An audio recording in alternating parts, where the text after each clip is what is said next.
who is the person in those photos, then nobody can answer the question correctly. Those photos are our national heroes' photos. Then he shows other photos, and everybody can answer it correctly. Those photos are celebrities' photos.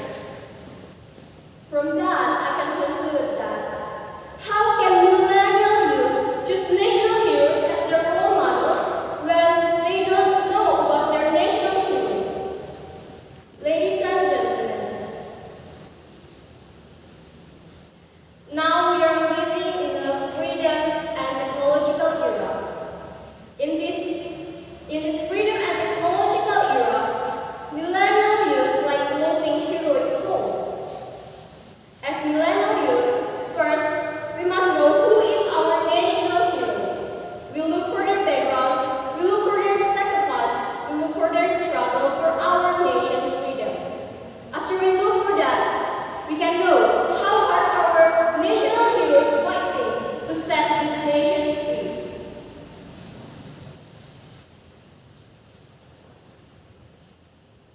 So, as millennial youth, we must appreciate their fight, their sacrifice, and we can set them up as our role model.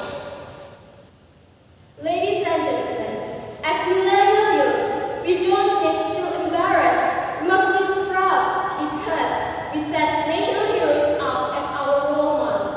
We must follow their struggle. We must follow their sacrifice. We must follow their spirit for our nations. Ladies and gentlemen, we can take an example on Sisinga Mangaraja II.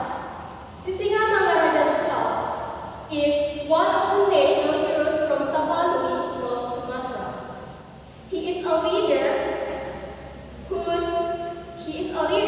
masters all of things, like religion, culture, economics, politics, defense, security, and diplomacy. As a leader, he has contributed to defend Bataclan against the Dutch colonials in 1878 until 1907. He is a good leader. He is very kind. He is very persistent, simple, and